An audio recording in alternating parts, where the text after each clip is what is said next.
Women Innovators. Interviews with women with big messages and big missions, sharing their stories to inspire you to live your passion and step up to make the world a better place. Here's your host, Tammy Patzer. Hi, everyone. This is Tammy Patzer, and I'm excited because today's show is a little bit different. We are actually recording this edition of Women Innovators for a book called Raising the Bar.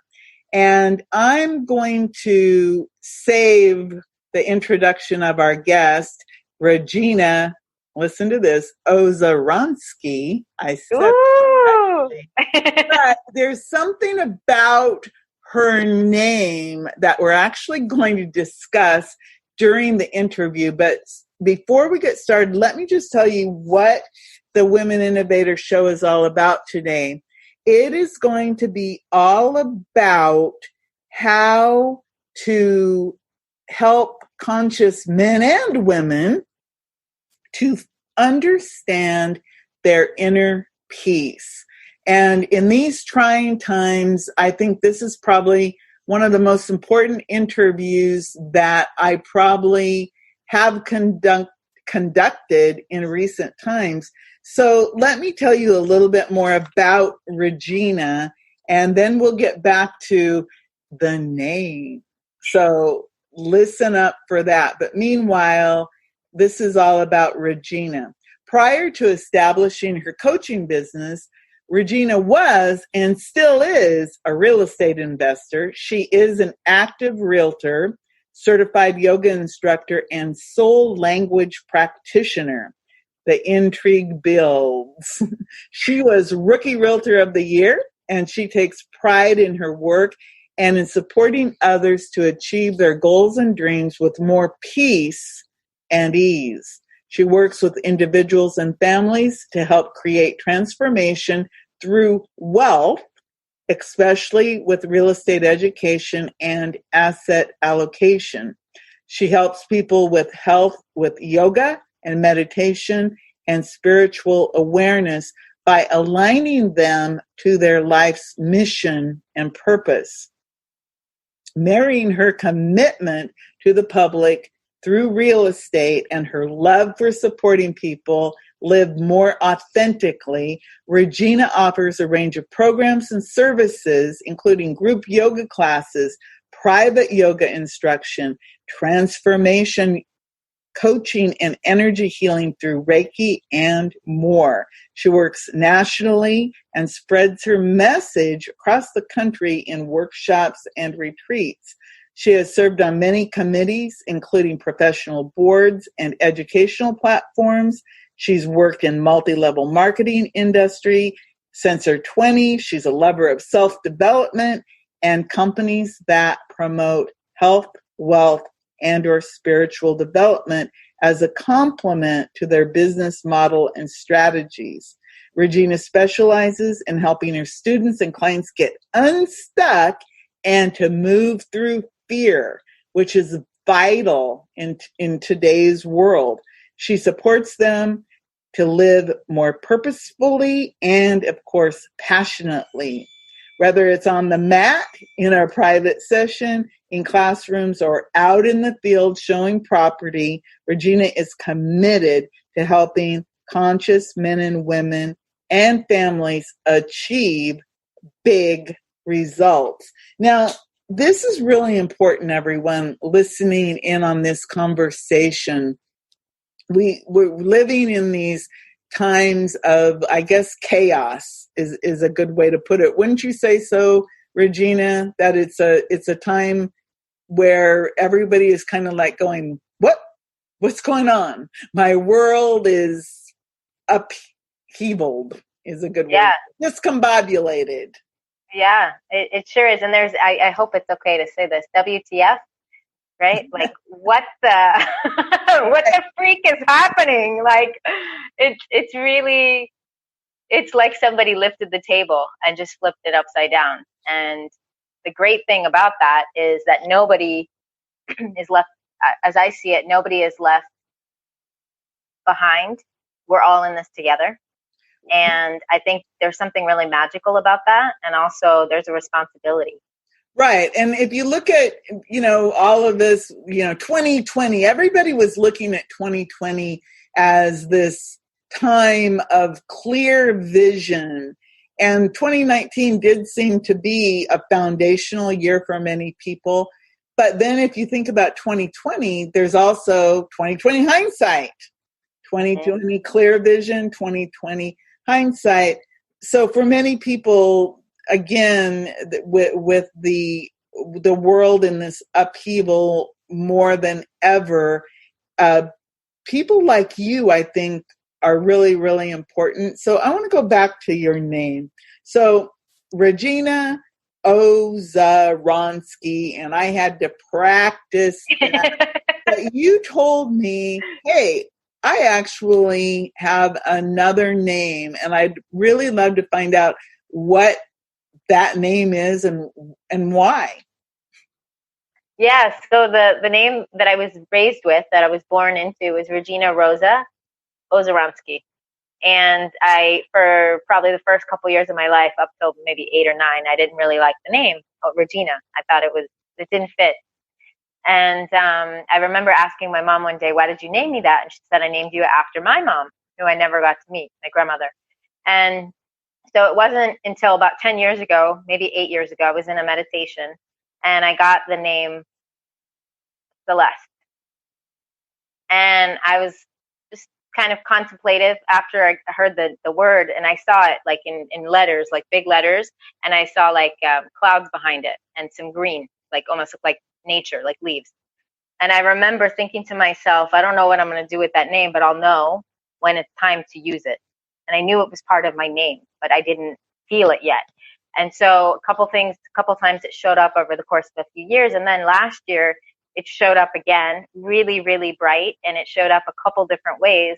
And I got really clear it was the time. And so I started using the name Regena Rosa-Celeste.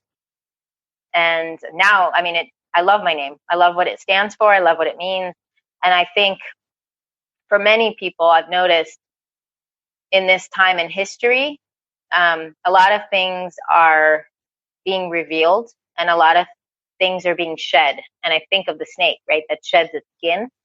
And we don't think of a snake shedding its skin or a reptile shedding its skin as a bad thing or a negative thing. We think of it as part of nature.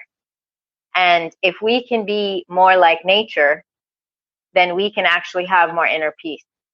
And we can be in the flow with life and seasons and situations, right? Because this is a season that we're going through. And I think as a society and as a collective consciousness, global society, we really owe it to each other and to ourselves to embrace those changes and those seasons with grace and love as much as possible. And I know it's not easy, when people are doing silly things and, it's tough to go in the grocery store and not see food on the shelf or toiletries. It's not something we're used to. And it doesn't mean that we have to lose our peace and our sanity because of it. There's ways that we could stick together and we could actually thrive through it. So that's really what I'm passionate about these days, is helping people to see that inner peace is possible. Well, I think that inner peace, and you call yourself the inner peace. What is what you were telling me, how you see yourself, the inner peace? I'm missing the third word. Yeah. So I've been called the inner peace, revolutionist. Oh, okay. Inner peace revolutionist. Yeah. And part of the reason is because, one of my coaches I was talking to about it, and I really do feel it's a movement. I feel inner peace is a movement and it's a choice. And it's something that when we get into the space of gratitude and, high vibration and high frequency, we can really live more like that. But it does take a willingness and it takes intention. And so it's a practice. It's just like yoga or meditation or, running, right? Running's a practice. Runners and people that do exercise. Like I spoke to a bodybuilder today. And, he was telling me that he, has a regimen and he does certain things when he's in the bodybuilding mode. And so anything that we do with intention, becomes, I think, a practice or a movement. And so the inner peace movement, for me, it's a revolution. It's bringing back the idea, because really a revolution is what? It's, in my mind, it's almost like when the rubber meets the road, right? Like, what's the difference between like a movement and a revolution? Like, a revolution is like, that's it. There's no more option. We got to go. We got to do this. And I feel we're at that stage. I feel that the world and humanity needs to get a grip and, frankly, get their heads on straight, all of us. And we need to do what we came here to do. We need to be light workers. We need to be, as I call, missionaries of consciousness. And I know you are, because that's why we connect so well. And I really feel that we're here to make a difference for the world and for one another. And we need to do the work, which means all the stuff that didn't work and all the, unfortunately, the dirt underneath the rug is now coming up. And it's pretty awful to look at. And it's pretty, sometimes it's really hard for people to digest that possibility that there is that much greed in the world, and there is that much darkness, and there is that much light. And well, the good news is that the light, I think about all the things happening in the world, and there's all this panic and everything, but the people, like you said, the light workers, or the people who have been maybe in the last 10 or 20 years, they've been there in the background working on different things. Now they're rising up to be leaders. For example, you're rising up, raising your hand and say, okay, here I am. I know you're in pain, but I have some answers because I've lived through some of the darkest days. And so I've been prepared to be a leader in this. And I wanted to ask you, before we get into this, because what we're going to really focus on today, everyone, is Regena has, she's going to bust some myths that you may have about the world, that you certainly probably have about yourself.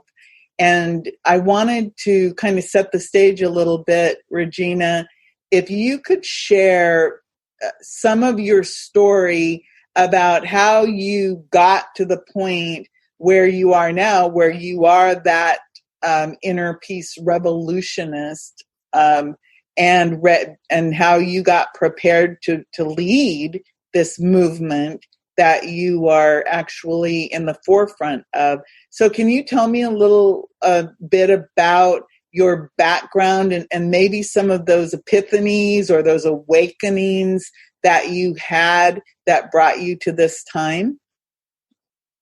Yeah, absolutely. And it's so cool. I'm a very visual person, and some of the work I do is with, I know we've talked a little bit about the soul languages, and I get a lot of visions. And so the vision I just got was a group of like missionaries, right? Missionaries of consciousness holding hearts. And so we come armed with hearts, with love. And I'll be really transparent. Like, my journey to where I'm at now was not pretty and was quite destructive and very painful. And I had to literally go to the depths of darkness in myself. And as I call it, dark night of the soul, not just once, but twice. And I got to a point where I didn't want to be here anymore. And this was not so long ago. It was just last year, 2019.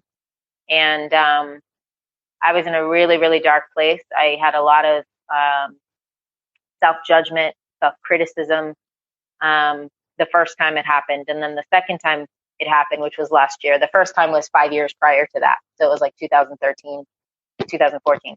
And then when it showed up again last year, I asked myself, what is it that I need to learn for this not to happen again? Because I was in so much pain and I didn't know why. I mean, I had, a loving family. Yes, my parents were ill, but it wasn't anything that anybody else goes through differently, right? Everybody's parents age. and I had, under most circumstances, most people's standards, I had a pretty good life, right? I had money in the bank. I had lots of friends. I had community. I had, relationships. I had all the things normal people have. And yet there was a part of me that was so unhappy and so hurting for the world. And I felt like I don't have the skills to be the person I'm supposed to be to help others. And that saying, be careful what you wish for, because you always get it, for which I'm so humbled and grateful for. I actually got what I needed, which was the tools and the confidence and the worthiness to be able to do what I do now, which is support people, because I got to go through that fear. I got to go through that place in myself where I didn't feel that I belonged. And I still don't. Sometimes I look around and I'm like, what is this circus? Like, this is what we call life, and it's great because now I make jokes about it. And now I'm meeting other people every day that get the struggles of life. And, life's not perfect. Life's not easy. However, we can create the joy and the magic and the passion that we say we want. It's not out there. It's never out there. It's not a person. It's not a job. It's not more money in the bank, because if it was, we would all be equal, right? There's people who have more money, but they're miserable. There's people who have less money, but they're happy, and vice versa, right? Like today, just an hour ago, I was in another podcast and it was all about money, and it was all about the money conversation and how, money is not tied to happiness. And this idea that when I have more money, or when I have that relationship, or when I lose 10 pounds, or when I get that job, like, no, it's not one day. And I think that's one of the unfortunate biggest traps that we put ourselves in as humans, when we convince ourselves that it's out there, because it's never out there. And I really believe everything that's going on right now with what we're experiencing in our world is really an opportunity to lift the veil of all the things in our lives that aren't working, and all the things in our lives that are, I like to say, the shadow side, right? And so with the shadow side comes light. So what you just said, that you talked a lot about, it's not out there. And often, like you said, people think, if I have more money, if I have a partner in my life, if I have a bigger, better car, bigger, better house, and everything that you just said, it's all about outside ourselves. So what do you say about that? Because it's one of the myths that we have, that our happiness and joy and our peace is outside of ourselves. And am I right to understand what you're saying is that the truth is that the peace is not outside of ourselves? Can you bust the myth that our happiness is dependent upon outside factors? What is the myth behind that? Absolutely. And that's such an incredible question. And I think that, I know, is the question of almost maybe our lifetime, right? Is how do we define happiness and how do we access it? Because everybody wants it. And when you ask people what do they want, they'll tell you they want a thing, right? They'll tell you they want a better job, or they'll tell you I want that relationship, or I want this or that. But what they really want is what they think that thing is going to bring them. And, I'll leave names obviously out of it because it's irrelevant. But I know myself, when I was in that space where I was searching for that next thing, which was around the time I had the original meditation, when the name came to me. This was about 8 or 9 years ago. I was in a relationship, and I was actually in a great relationship, but I wasn't happy. And I had a job, but I wasn't happy. And I had a business, but I wasn't happy. And I just kept every time I would look and I would like, have all these things, and I just noticed it was me. I was the common denominator. And I was just started doing yoga then. And so not just started, but I started really getting into yoga then and started thinking about teaching and all this stuff. And I remember one day I got to be on my mat a few years later. And it was in that class on my yoga mat, which was like my safe place. And I got the message very clearly. And it was like a conversation I'm having with you. It's very tangible, right? Like we're having this conversation, we see each other. And it was like I had a voice come through, and it was so clear and so loud to me. And it was basically telling me that it was inside of me. The peace, the happiness was inside of me. And I remember looking around and being like, who was that? And all the classmates were all in the pose, and the lights were dark. And I was like, okay, this is super weird. And I thought it was kind of spooky, and then it happened again. And I was just like, okay, this is weird. And I wasn't quite ready to embrace my gifts yet. And so what I came to find out was I went on this journey, and I started to really go deep into the wounds of my past and my, at that time, present. And sometimes they still show up, right? But I have access now. I have tools to give me access to internal peace whenever I want it. Versus then, I thought it had to come from outside. And that's the difference, is that it's really, that's the myth, right? The myth is that it's going to come from another source, or it's going to come from the next thing, because the next thing is there's always going to be a next thing. And not too long ago, I was in a relationship where, it was a wonderful relationship. It was a beautiful relationship. And it happens all the time, whether it's a friend or a partner. I see it a lot where I see people, I witness them in their own self-sabotage, where they think that the next thing is going to bring them that golden nugget of happiness. And it's not. And so it's an internal job. It's our own work. And, ask me how we get it. I mean, that varies, right? It could be dancing. It could be being outside. It could be reading. It could be writing. It could be spending time with friends, right? But I think at the end of the day, until we clear our traumas and we clear our past, which is another myth, which we'll get to, but until someone chooses to be happy, they're never going to be happy. So, like really happy. So then decide that you're done with the search, right? And you mentioned, and I have to raise my hand because I'm guilty of somebody, I still do it even though I'm aware about living in the past, looking at the past, the if onlys.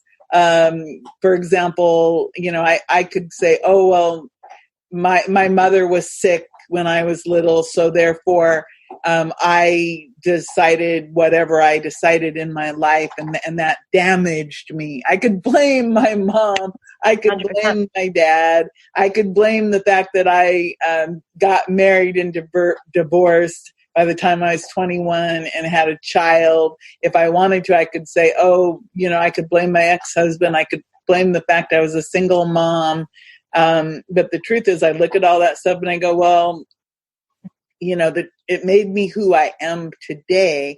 But that is one of the those are all just excuses. How does that fit into what you're talking about? You talked about, okay, you have to decide. What about all of these excuses? Like right now is a really good time for us to really beat ourselves up. Like, oh, I should have seen it coming and saved more money. Oh, I should have gotten prepared and gotten a side hustle sooner because now I got laid off from my job, and I didn't expect that, because so many of us expect that if we have a job, I call them JOBs, just over broke, that we're safe. and that we don't have to worry about things because we have a job. We're responsible. You know, we get up and go to work every day. We do what it takes. And I was that person. Not only did I have one job, I had 3 jobs. I mean, I was go. I went back to college and got a degree so that I could never be unemployable. And then, of course, I became unemployable because I don't want to work for anybody else. But what is that excuse factory? What is that all about? And how does it keep us from achieving what you say, that inner peace? Yeah, well, excuses I feel are the biggest culprit, right? It's the biggest form of self-sabotage. Like, we'll use like something simple, right? Like weight loss. Like, and it's amazing what you said about, I should have saved more money, right? Like right here. Like that was my first, I said that today, like 10 times in my head, like, oh, I should have saved more money. I should have saved more money. Truth is I didn't. And if I had saved more money, I would have still said I should have saved more money. Like it's a trap. It's a mental trap. And we always, it's like the hamster, right? And so the hamster doesn't go anywhere. The hamster just stays in the wheel, and that's what the head is doing. And to talk about the excuses, the thing about excuses is that they're just, it's just a mechanism. It's a mental, it's a strategy that the mind uses to trick us out of our own desires. And one of my teachers who I really respect, he is a businessman before a teacher, or at least maybe let me put it the other way. He's a teacher and then he's a businessman. But what I love about him, I have several different teachers, but he is a meditation teacher, and he does speeches and, lectures around the world. And in one of his speeches, and he always wears a business suit. It's really cool because he sits at the stage with a glass of water, a little table glass of water, and I think a rose and the picture of his guru. And that's it. He doesn't use notes. He doesn't use a journal, nothing like that. He just talks. And what he shared multiple times, which is what I always remember him for, he shared that the mind is like the child, and the heart is like, the child is like the heart, and the mind is like the parent. And the child just wants to be free and wants to play and live life and has all these amazing, adventures, right? That the heart wants to go and live. But the mind is doing what the parent normally does, which is protecting. Don't cross the road. Don't touch light sockets. Don't talk to strangers, right? Tie your shoes. No, you can't go to the park. And no, you can't have a sleepover, right? Not because the parent wants to be mean, but just because the parent is trying to protect the child. And so when someone's mind is going into a loop, into old programming or the past, or into the future and worried, I don't have enough money. What am I going to do? What if I lose my job? What if, the world comes to an end? Well, guess what? If the world comes to an end, we're all done. It's okay. Like, and I don't mean to make light of it, but it's almost like we're worried about something that hasn't happened. And we're worried about something that has happened, which we can't change. So the only thing we can control is our reaction to the present. And so this idea of excuses is really the mind is doing what it's designed to do, which is to protect us. So I have a saying, which is follow your heart and take your head with you. And it's basically, lead with the heart and have joy and do all the things that you want to do because that's your life's purpose. That's what I feel we're designed to do. That's what I think God brought us here in the universe, brings us here, is to fulfill on our desires. And it doesn't mean if you want to do something wild, like jumping out of a plane, that you should just fly because we're not birds. You know what I mean? Like use armor and fly tandem, fly with someone, So I think it's really important to be smart and diligent in our decisions but knowing that the brain is just doing what it's designed to do, and not beat ourselves up when we're critiquing, like even when we have these excuses, which is why I love coaches, because it's a human experience, right? First and foremost, we're humans and we're designed to experience life. And so we're going to make mistakes. It's not if we make mistakes, we're going to. So the better that we're prepared to make those mistakes and have a safe place to fall or lean when it happens, the safer we're going to be. And so having a coach, having community, having friends, like right now, we all need community. We need each other. So it's really important that when these excuses come up, that we have someone to help say to us, hey, that's an excuse. Hey, I'm going to hold you accountable because you said, for example, like I could have had 10 excuses today for why I couldn't come on the show, because I had like the craziest morning. Like I had all my appointments in the morning were late. Then one of them was canceled. And then I was on my way to the doctor's office and I made a shake and I was super proud of myself because I made it really quick and I got dressed. I get in the car and I took off the lid and it exploded all over my car. So the car looked like a 2-year-old had spit all over the car and I didn't have time to clean it up. And I just started cracking up laughing because I was like, this is life right now. I can't control what I can't control, but I don't have to get pissed about it. I don't have to get upset. And granted, my first thought was, this is really inconvenient. And I almost got mad. And then I thought, what is that going to do for me? Like, yeah, I could get mad, but it's not going to make it any easier. And then I went to the bank and the guy at the bank got all pissy because the lady cut him off and, he starts screaming at her. Well, I'm sorry. In my mind, that's not going to make her that much more willing to get out of his way now that he's screaming at her. You know what I mean? It's like, we just need to, I think, really focus when we see these, and we don't always see these excuses as they show up. So that's why it's really important to have other people to call us out on our stuff. And that's why I think that is a myth, right? About, when people say they want something, how bad do you really want it? Because if you say you want something and then it shows up and you keep resisting and you keep pushing it back, it's really important to ask yourself, what is it that I'm allowing to block me? Because usually they're excuses, which is someday I'll. And a good example is right before we started recording this call, all of a sudden my internet quit working. And that happened at 4:44. So, I'm like, oh no. And I could have said, let's cancel this for another time, right? Because that could have been my excuse. I could have looked at it and said, oh, the universe doesn't want us to do this call.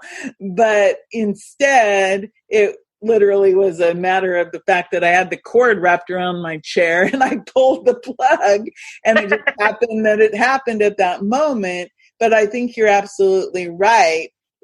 Sometimes we allow these little things to, oh, the universe doesn't want me to do this, even though it had nothing to do with anything other than your reaction and how you looked at it, just like your green shake situation. Things happen and it isn't necessarily a message that you shouldn't move forward. In fact, a lot of times I think when things happen, it's a message for us to slow down and to be aware of what we're doing and how to move it forward. A couple weeks ago, I was really struggling.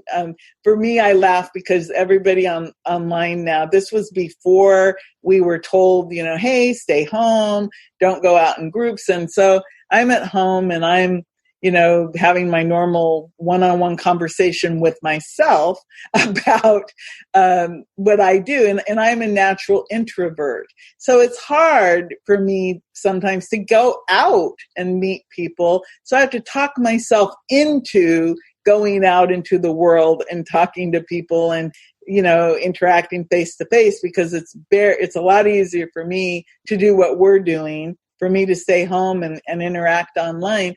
And so online now I see all these people talking about, oh my God, what am I going to do? I'm trapped at home.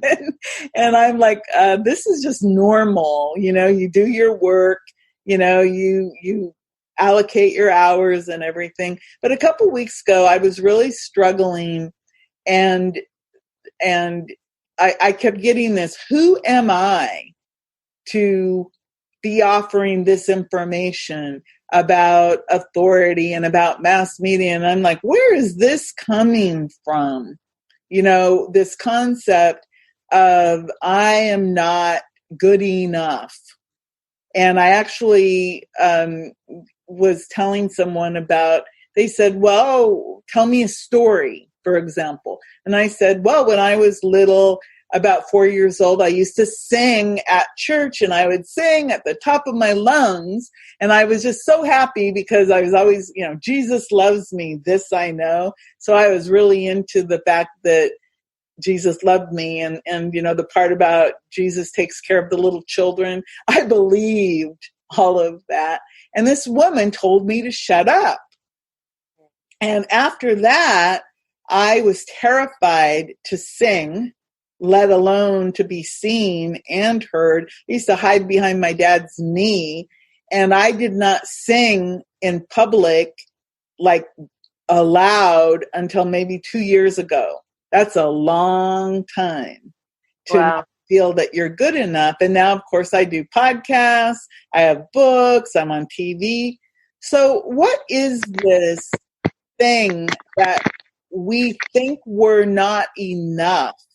And I know that's one of the myths that you really like to dispel, about that I'm not good enough. And I see it all the time. I mean, I meet these people that are like, oh my God, they're like brilliant, they're beautiful, they're educated in life and, through school, but they're just these phenomenally cool people, and yet they're hiding and not getting out there. Or like you said, they're doing their self-sabotage with their excuses, and they're not making that decision to get out there. So I know you work with people on this very issue. What is that all about, this I am not enough issue?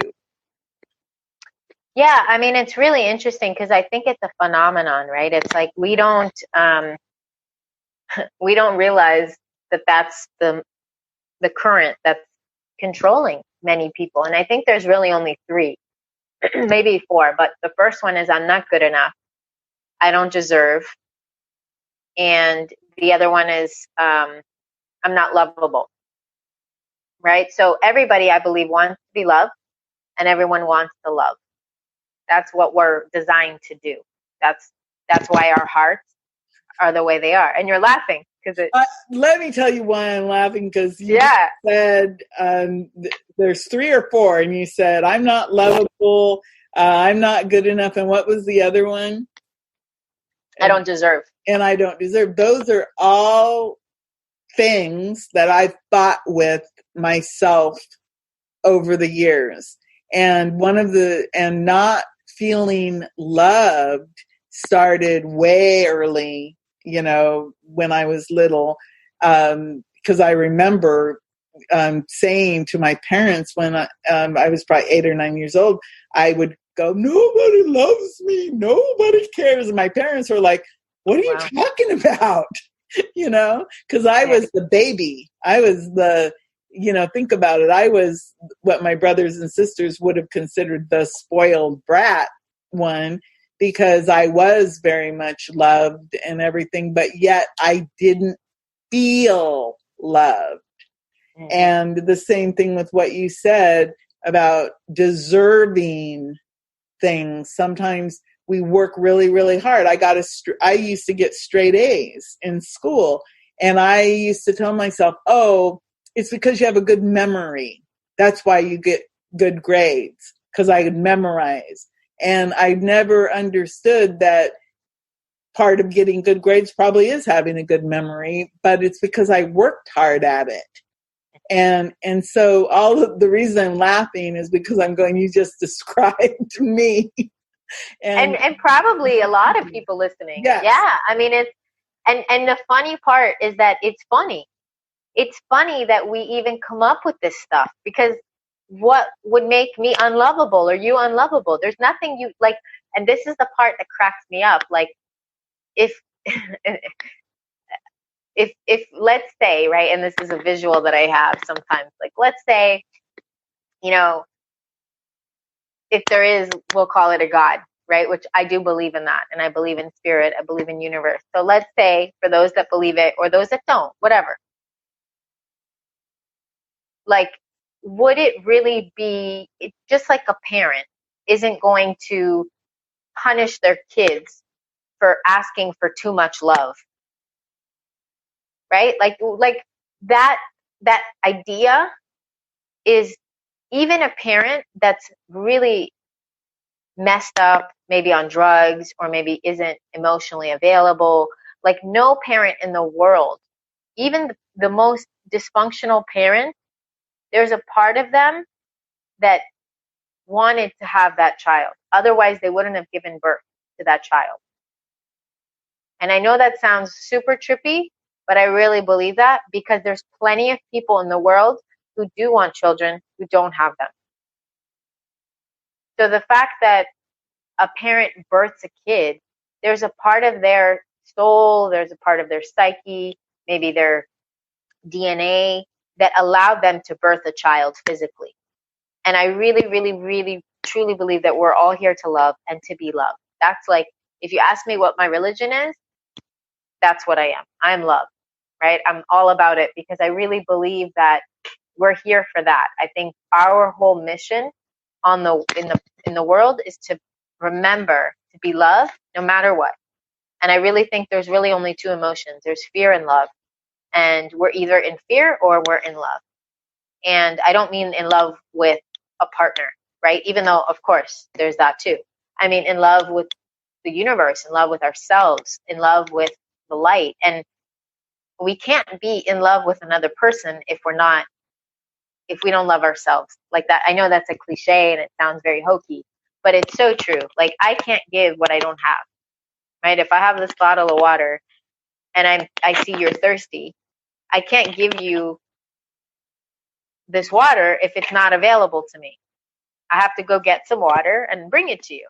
So love is the same way. It's like, we can't access love if we don't have it. So this idea that we're not lovable, it comes from some experience or some usually trauma that happened. And this is the work I do, is I help people to connect with their soul, to connect with this is one of the things I do, to connect with that part of them that doesn't feel whole and doesn't feel complete, because I didn't.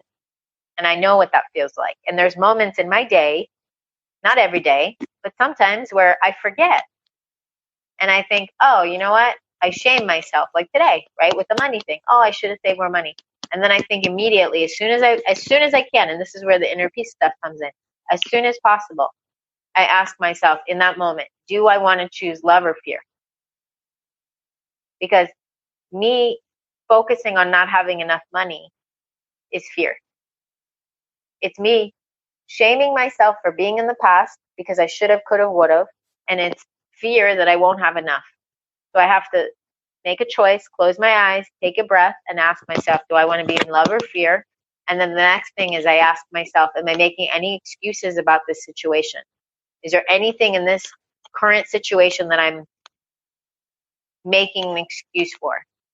And then I get to ask myself, the third is, what do I want to do with this now? Do I want to continue saying to myself, I'm not lovable? Or do I want to create a new story? Because the truth is that story doesn't serve us. I'm not lovable. Well, of course you're lovable, right? Your parents love you. Your friends love you. Your clients certainly love you. I love you, right? Like, and we just started working together. So it's like amazing how when we actually dissect and take the time to pick apart all of these crazy stories, which they are, they're just stories. Like we can recreate the story. We can say that was an experience that happened to me when I was 5 years old, or when I was 10 years old, or I had a story when I was little that I know, well, there's a couple that I'm thinking of right now, but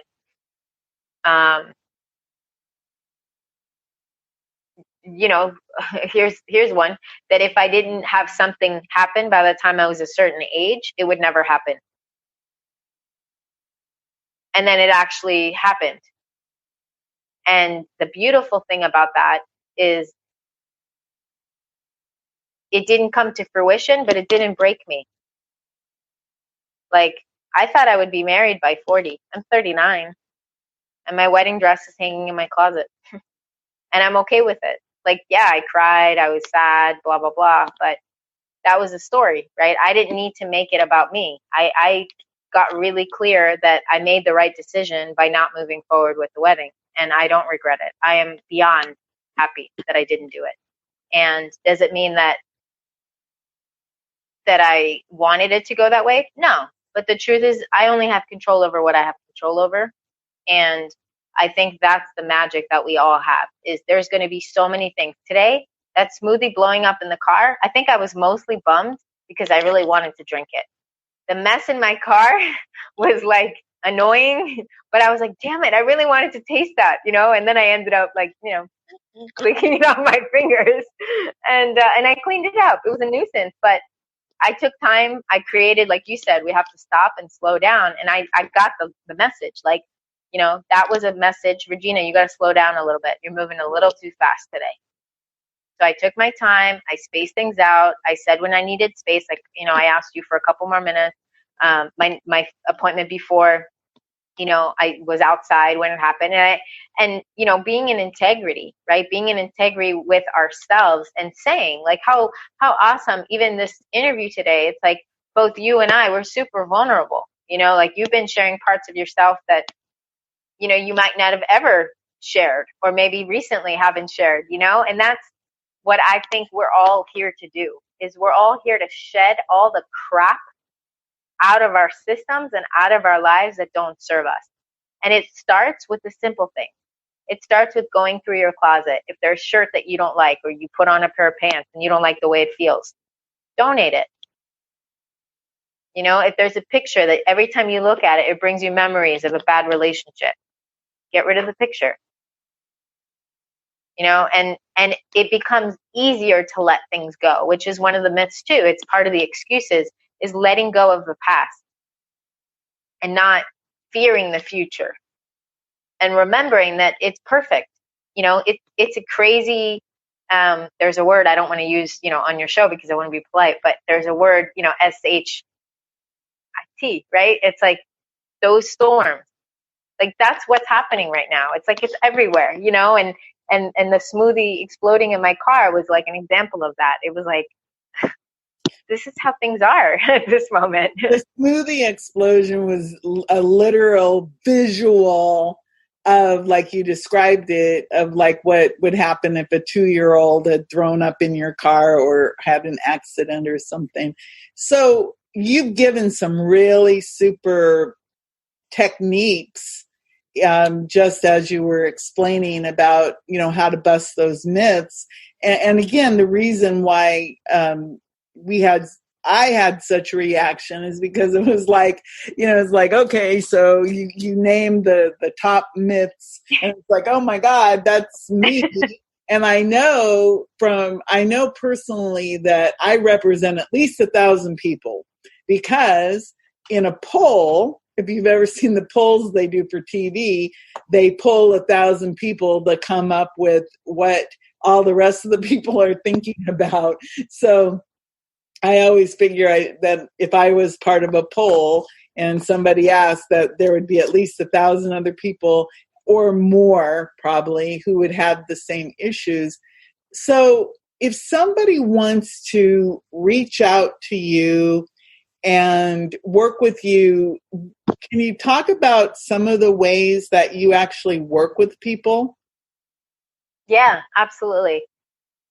And thank you for asking. So one of my favorite ways, of course, is yoga, because I'm a certified yoga teacher and meditation teacher. And I found for myself, yoga was a very helpful modality because there's so many layers to yoga, and there's the physical, and then there's the spiritual, and then there is, believe it or not, what's called Raja, which is more of a knowledge, it has nothing to do with physical, has nothing to do with, it's more like textbook knowledge.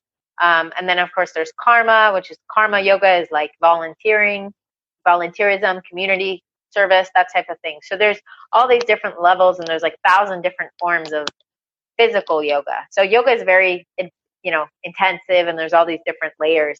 So that's definitely one of the ways. And then I do something called soul language coaching, which is very cool, and I love it, and my students have told me they love it, mostly because it helps them connect with their soul, and it really helps them to align with their life's mission and purpose. And it really helps bring people to clarity, bring people to a knowing about why they're here. And I've seen amazing, amazing results of people, from before working together and then to after. And of course, the other thing I do, I am a speaker and author. And in that, I do work with real estate as well. I help people through wealth. So I help them with their wealth allocation and, with real estate as a vehicle for wealth strategy and success. And then the spirituality kind of comes with all of it. So we do energy work, Reiki, and the meditation. So quite an extensive, I call it, menu of services, and I'm so happy I get to do it. It really fuels me. I love the work I do, and right now I have a couple different things I'm working on. One is a 3-month program, and that's really customized.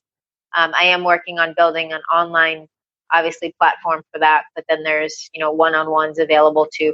There's group, and then there's one-on-one. So people can work with you in a coaching type environment, and then you're also creating some online courses for the future. Is that accurate? Mm-hmm. Yeah, I'm actually right now I'm working on creating online yoga classes, obviously with everything's going on. So I'll be starting next week. We're going to be starting that. So that's actually a really good point, is online yoga, because that is something you don't have to leave home to do a lot of this work. And I think that's something that many people are learning, that all the things they used to do, all of their socialization and everything, actually it can be done from home. And you can offer that, especially just imagine how everybody's, they can keep doing all of their yoga practices in the online, and then how happy they'll be when they finally can go back out into the world. So this time is really a time of kind of going in, like you said, that internal peace, finding your internal peace within yourself, and understanding that your happiness isn't on the outside of you. It's almost a metaphor for exactly what you're talking about, that internal peace revolution that you were talking about in the beginning. And if somebody wants to reach out, what's the best way to connect with you? The best way is actually to text me, and that can be to the phone number. It's a 5-digit code, and the code is 64600, and you can text the word yoga. And there's a free gift that I'm offering there on how to actually access internal peace at any moment. So you just go to the free gift tab, and you'll get a download to one of my I think also this is going to be another one, but one of my favorite podcast appearances that I did. And I get pretty vulnerable and raw in that episode as well. Well, I really like that. So you just text the word yoga, YOGA, in a text message to 64600. Go to the free gift tab, and you get your free gift, which is how to access internal peace. Yep. It's a pretty good free gift. Yeah, it's pretty cool. And it's, what I really feel, and this is part of the revolution, is inviting people to join the revolution. the inner peace revolution, because the more inner peace we have individually, the more peace we're going to create in the world. Because if I'm suffering, I can't help anybody. I'm too busy yelling like the guy at the bank. I'm that guy. I'm using him as a metaphor. He was yelling at the lady in front of him, but he was the problem. Right. So it's how we react. It's how we react. Yeah. So, and I'll be the first to raise my hand and say there's been plenty of times, even recently, where I wasn't behaving very well. And I understand why, because we're human, right? We're going to have outbursts. So I'm not saying you're never going to be upset. I'm not saying you're never going to be angry.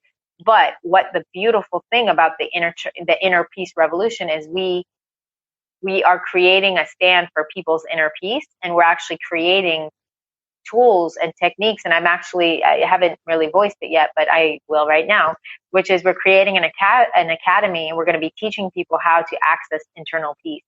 And I'm working with other leaders in the industry and other speakers and authors. And we're putting together curriculum to teach people these skills, because everybody needs this. And this is something that I really feel collectively, each one of us is responsible for our own happiness.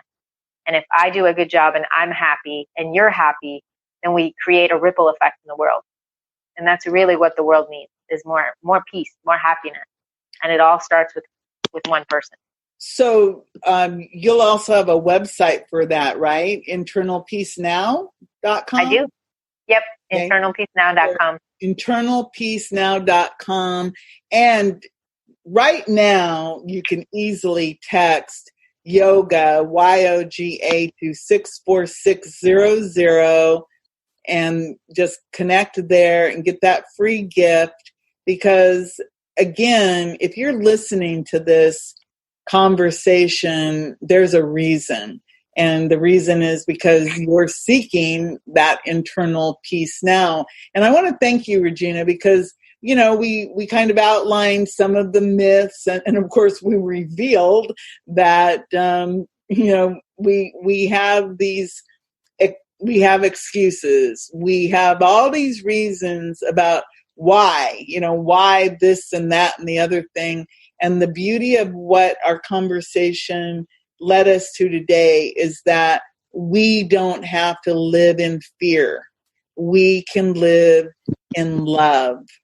And I think that you're a really good example of reflecting the light and of bringing that love light into the world. So I want to really thank you for that. Before I let you go, is there anything you'd like to add?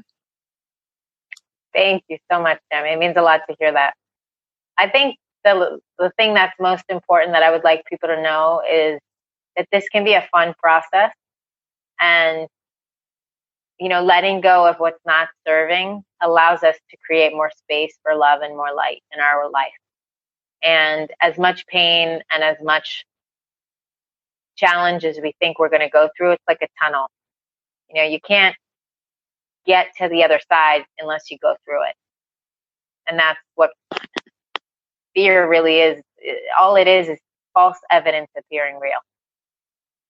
So whatever that thing is that a person is afraid of or scared of is exactly what they need to do to get to the other side of it.